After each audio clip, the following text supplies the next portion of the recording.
Hello, Internet. It is I, the Malik Aaron, and welcome back to Box Office Recap. So, October 2023, how was it? Well, it happened. Like, it was a month that came and went. I mean, to be fair, October did have two big old bright spots. Those bright spots being the Taylor Swift Eras Tour concert movie and Five Nights at Freddy's. Besides that, it was a pretty bleh month. So, yeah, let's talk about it. So, as usual, I'm going to be going over. Well, I'm going to be comparing my own personal predictions to what actually happened. So, yeah, let's get started. October 6th, Exorcist Believer. Oh no. So, Exorcist Believer, the true, but not in air quotes, the true sequel to the original Exorcist, right here. I predicted an opening weekend of 25 to 30. This was like after word of mouth started to spread. Initially, it was like probably in the 30s, but I dropped it once that word of mouth hit. And its final total, I think, was like 50 to 60 million. Well, it hit 26.4 million, so I was right with my weekend prediction. The total prediction actually did better than I expected, considering how god awful word of mouth was. It's now made 64 million domestically as of Friday, the 10th of November. So this movie's interesting. I mean, on by itself, on its own merits, it doesn't seem it did that bad. I mean, it cost 30 million, made 131 million worldwide. I mean, that sounds pretty good, but you got to keep in mind that Universal spent $400 million to obtain the IP of The Exorcist to make a whole trilogy of movies. So considering how much they spent on the IP, these numbers don't look that good anymore. Like, it's pretty obvious what they wanted from this is what happened with Halloween 2018. And it's important to mention that because both movies have the same exact creative teams, same director, same writer, everything's the same. But Halloween 2018 did way better than this. I mean, Halloween 2018's opening weekend was bigger than the Exorcist Believers final total, pretty much. And it made like what double like of this what this made, and Universal didn't spend. I can't imagine they spent that much money on a Halloween IP. So, yeah, that was the goal Universal had with Exorcist Believer to make as much money as Halloween 2018, and boy, it did not. It did not come to fruition. And considering how much people hate this movie, many people calling this movie just straight up disrespectful to the original, just sacrilege to the original. Makes you wonder about like the sequels. Like, I know Deceiver is supposed to come out April 2025, but who's gonna watch that? Like, who wants to watch that after watching Believer? Like, if Believer was good or at least passable, then I could see people wanting to see the others. But Believer, from what I've heard, it sucks ass. So why watch the sequel? Like, I just, I don't know, man. But I imagine Universal right now are probably experiencing some good old buyer's remorse when it comes to buying the IP of The Exorcist. And there's also the fact that exorcism movies, they've been done to death. Like, in the past, like, 50 years since the original, there's been, like, I don't even know how many Exorcist related movies. Like, movies that are actually, from the Exorcist franchise, Exorcist 2, 3. There was Beginning, I think, from 2004, a movie that know I know nothing about. I'm pretty sure everyone forgot about that thing. And I only learned about it because that movie had a messed up production. I mean, it had like a whole other version that they just scrapped that eventually became Dominion, the prequel to The Exorcist. And then the movie had a bunch of production issues, like directors just came and went. The final director got injured by getting hit by a car. He had to film the movie on crutches. And literally the movie complete, truly complete, until like what, like a couple days before it was supposed to release to the public. Like, oof, that whole movie is a mess. A mess that I haven't even seen. I haven't even seen any real images from it, but it makes me curious though to watch it. But this, I don't want to watch this ever. So yeah, Exorcist Believer. It's, I wouldn't call it a success given the fact that again, Universal spent 400 million for the IP. These numbers don't look very good, and I'm not confident that the sequels are going to happen anymore. Or if they are going to happen, they're going to need some serious rewrites and some serious overhauls because this ain't it. Okay, this really isn't it. So yeah, that was Exorcist Believer. Then you got the Hocus Pocus re-release. I predicted, I think, a million or two for opening weekend. This final sold like 5 million, I think. Well, for its weekend, where is it? It hit 1.6, so I was right there.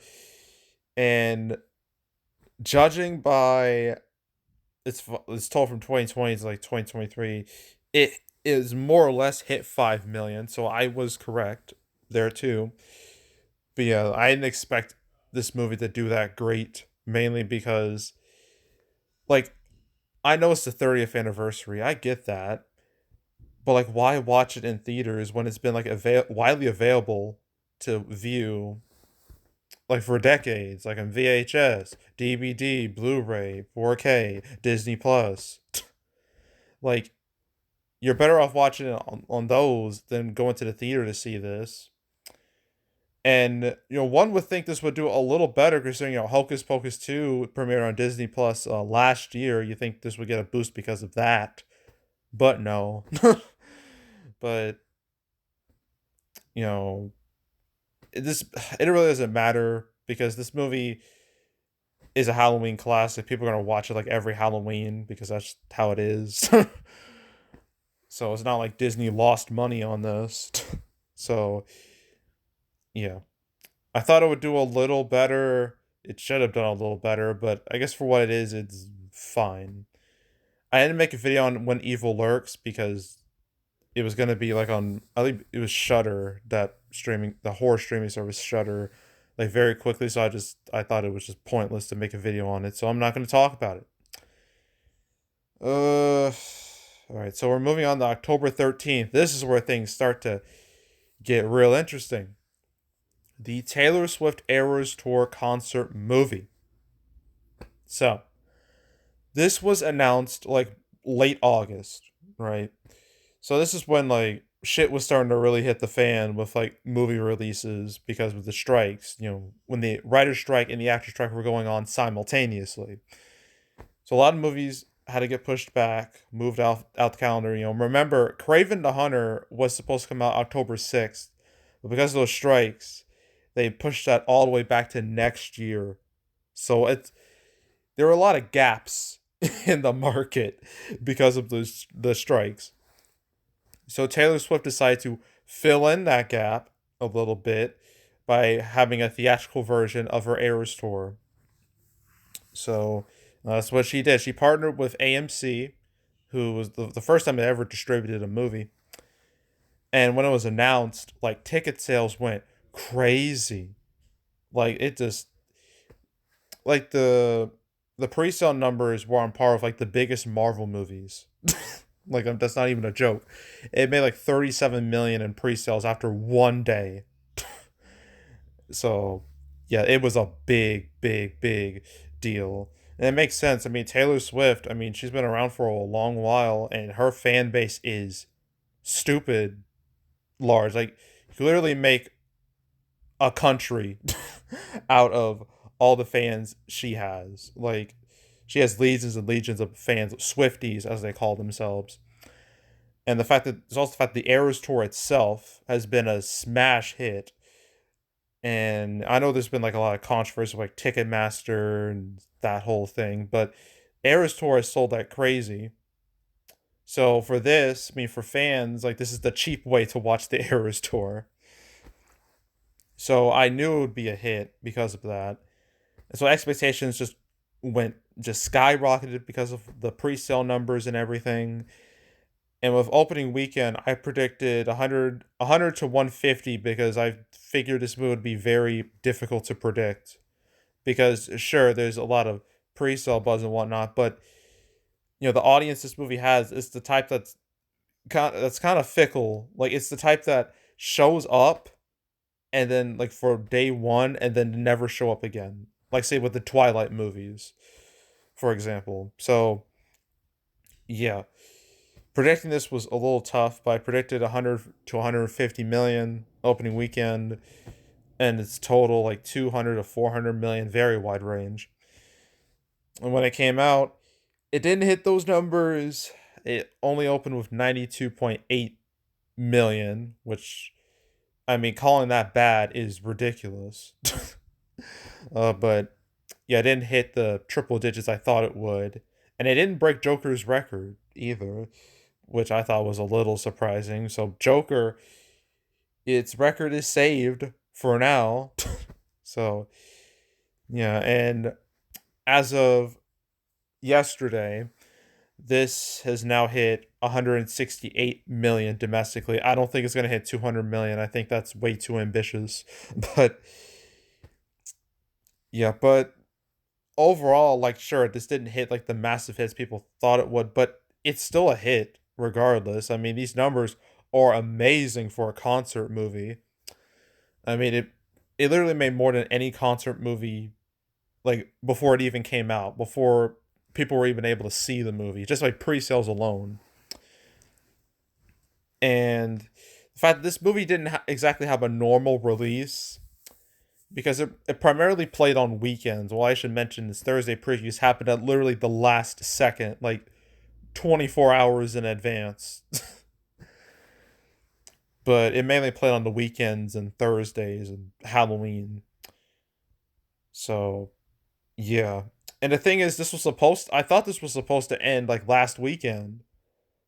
Like it was supposed to be like a 4 week thing, but apparently that's not the case. They want to keep going, which isn't exactly abnormal. I know the Hannah Montana Miley Cyrus concert movie from 2008, that was supposed to be a 1 week only thing, but because the 1 week did so well, they decided to just expand it after that. So it really isn't that surprising. But yeah, Taylor Swift Eras Tour, I would call it a hit.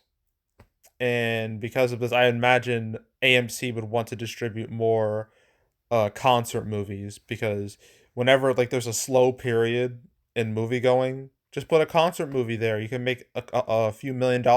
You can make some money off of that. I mean, look at what's gonna come out next month: the Beyonce Renaissance concert movie in early December, which was no doubt influenced by the Eras Tour and how successful that is. So yeah, I imagine we're gonna see more concert movies in the future because of the Eras Tour, which I mean is definitely good for the business. It's definitely good for movie theaters. So yeah, the Eras Tour was definitely the big winner of October by a comfortable margin.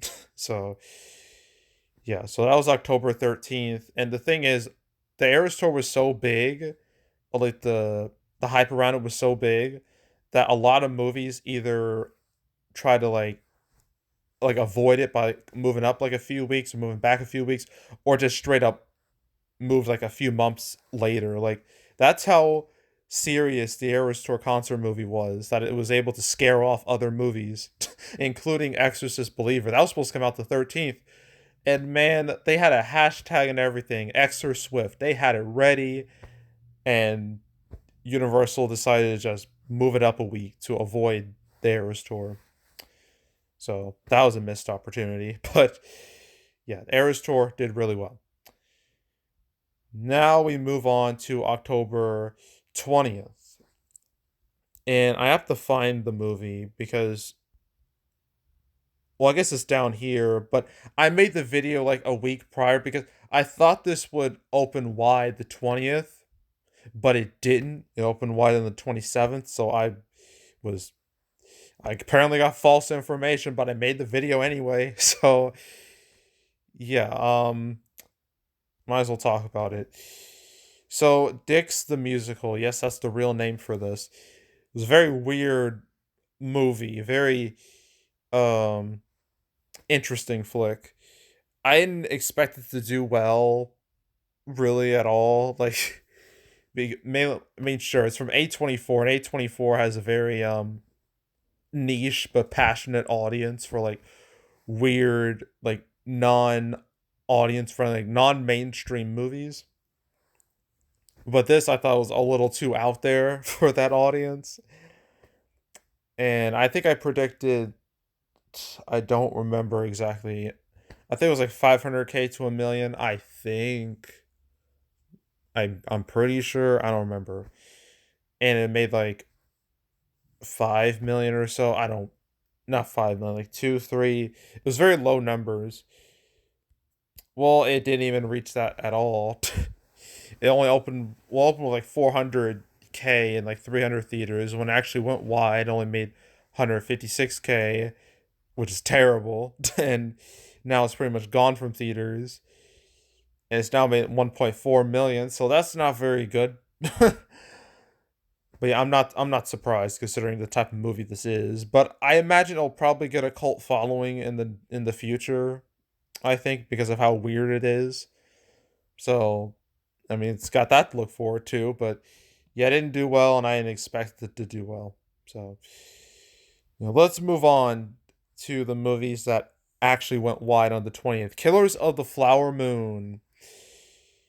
Ooh, so this movie is a little weak. It's kind of hard to judge its theatrical performance because this didn't have like a normal release, not a traditional release where movie comes out and you have like a budget, you have box office. Usually, if your box office is like 2.5 times or 3 times bigger than the budget, you make profit, or you break even, then you make profit.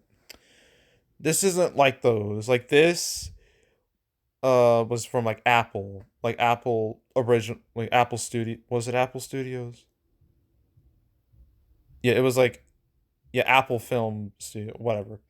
They made the movie, and Paramount was just a distributor, right? They didn't make the movie at all. They basically just put their name on it. And yeah, look at, and at first glance, its box office looks god awful.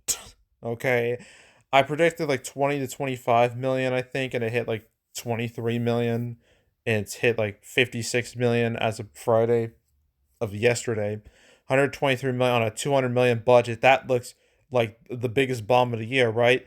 Well, to Apple, it's not. Basically, its theatrical release is just advertising for the movie. It's basically just exposure. Like it's like they weren't expected to make like a big old profit off this because it's mainly just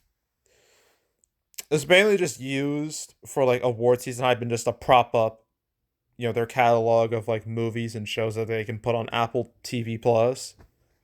So yeah, so it's very much like what happened with like Air earlier this year, where that was basically used to prop up Amazon Prime Video and like their catalog of movies. So these movies have like a very different definition of success. And I guess for Apple, this movie is a success because it made like 100 million, like $100 million worth of people watched it, and that's a lot of eyeballs to them. So yeah, I guess to them it's a hit, but even compared to like other Martin Scorsese, DiCaprio collaborations, it doesn't look good at all. And just looking at his theatrical run, I mean, it opened with like 23 million and it fell like 60%, which I thought was very disturbing because I thought it would have long legs. I think my final prediction was like 80 to 90 million. That's not happening now. So, yeah, like, so that 60% kind of shocked me a little bit because I had no reason to drop that hard. I mean, maybe it was that 3.5 hour runtime, which is that. Like, I want to see this movie. I really do. but that 3.5 hour runtime is killing me. Like it makes it so much harder to like find a good showtime to watch it, considering my schedule, my very limited schedule. So I may not be able to watch this in theaters, which sucks, but uh, what can I do? um, so by normal standards, these numbers look bad, but by Apple standards, they look good, and that's what I'm gonna say. So yeah, so Killers of the Flower Moon, it probably should have done a bit better, but to Apple, they don't really care. So yeah. All right, let's move on to The Nightmare Before Christmas, another 30th anniversary re-release. This I expected to do better because this movie's been re-released like a bunch. And the re-releases, they do quite well, like really, really well. And it's like well after a decade they come out, like say like in 2007 opened with like 5 million. Then I guess 2006 was like 1.9 and only like 100 something theaters, which is pretty good. But it very much like goes like up and down. And my prediction for this one was like 4 million and like 10, 15 million total, I think. It hit 4 million, 4.2 million, and it's made about 10 million, judging by these, from what I see from the numbers here. So it more or less hit my predictions. I was expecting this to have a long life because, like, after Halloween, it's done. I mean, I know this movie can technically be both a Halloween movie and a Christmas movie because that's like the whole gist of the movie is that Jack Skellington from Halloween Town, he goes into the world of Christmas. So to the he discovers Christmas and everything. So it could be watched on both holidays, but it's primarily watched on Halloween because I guess it's more fitting. A little more fitting than Christmas. But yeah, I guess for the re-release, like the another re-release for this, it did fine enough. Especially considering how you could literally just watch this on anything VHS, DVD, 4K, Blu ray, Disney Plus, anything. So I guess, it did fine. It did way better than Hocus Pocus. So it's got that going for it. And yeah, maybe one day this will hit 100 million. It'll probably take several more re releases. But I guess for its release, it did fine. It merely did fine. So that was October 20th, kind of a dry weekend. Then October 27th, things got real crazy. Ugh. So before we get to the craziness, I'm gonna talk about After Death. I predicted an opening weekend of like I think it was 4 to 5, 6 million, like a final total like 15 to 20, I think. I don't remember at all. And it hit 5 million. So I mean, I guess that's good, but its second weekend was real rough. It fell 60%. Um, so yeah, that 15 million doesn't seem very likely anymore, and it's only hit like a little over 10 million right now.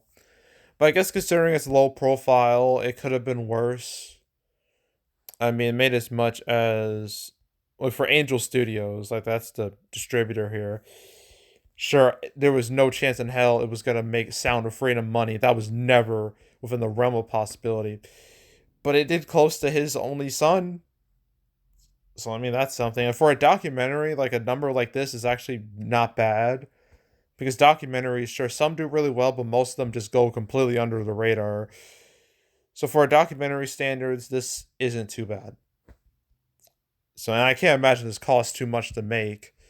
So I imagine Angel Studios is fine with this. So yeah, but now we get to the real interesting stuff. Five Nights at Freddy's. Okay, this thing at the beginning of the month, I thought this would open with like 20 million. Okay, and that's mainly because I felt like the only people who would really care about this movie are hardcore FNAF fans. And that's really it. I thought they were the only people who would show up. Not to mention, this movie had a simultaneous release on in theaters and on Peacock, which is Universal streaming service. And historically, releasing your movie in theaters and on streaming has a very negative effect on ticket sales. Um, the HBO Max experiment is a great example of that. A lot of those movies that should have made money just fucking tanked so bad because of that simultaneous release. And I thought Five Nights at Freddy's would be a movie that made like a little bit of money opening weekend and then just die immediately afterwards.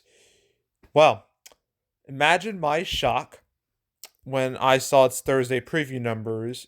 Well, actually, before then, it was tracking to hit 40 to 50 million. I was just like, whoa, whoa, whoa, whoa, whoa. What's going on? What's happening? Because, like, I thought it would hit 20. Like, 40 to 50 million, that sounded wild to me. And I was like, there's no way it's going to hit that. I refuse to believe it's going to hit that. And then things started to get really wild after that because this Thursday preview was 10.3 million, which is the biggest for any movie since Summer, since like Oppenheimer.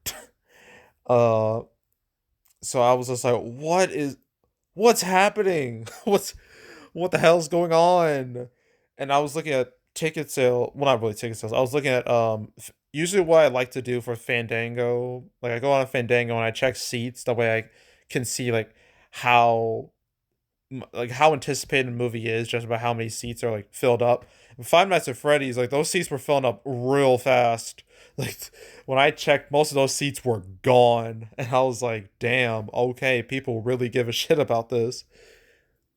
And then opening day, it hit 39.6 million, and its opening weekend was 80 million, which was actually bigger than my prediction of like I think it was 60 to 70 million, and it managed to outdo that. And yeah, like 80 million for Five Nights at Freddy's movies is insane.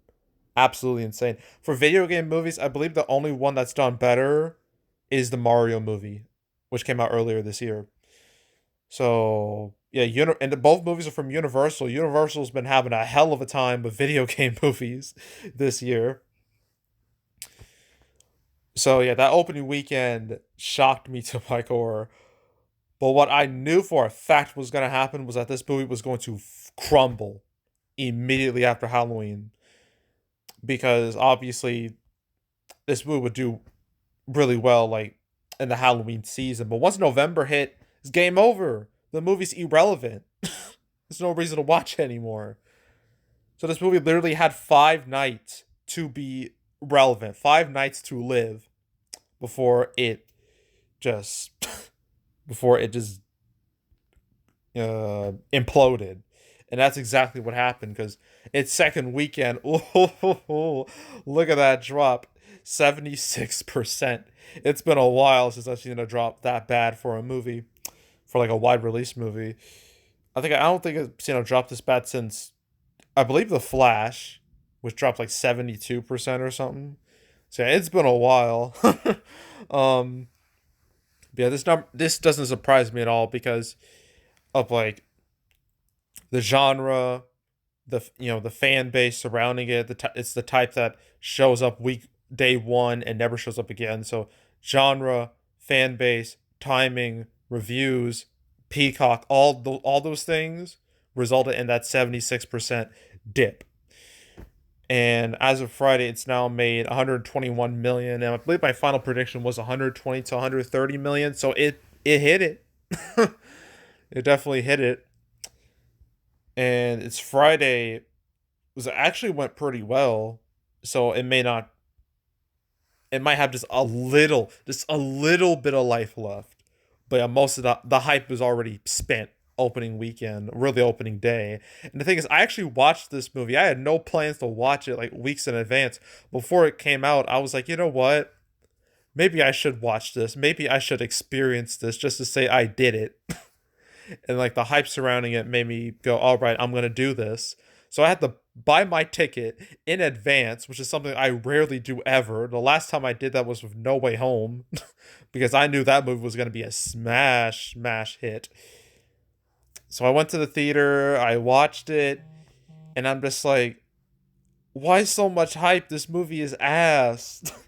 God, the movie was so boring for most of it. Like it didn't like it had like this subplot with like the main guy with his like child custody issues. And I'm just like, I don't give a shit about this. Nobody's here for that. Everyone's here for the animatronics here, like Freddy and friends here. Like that's what people want to see.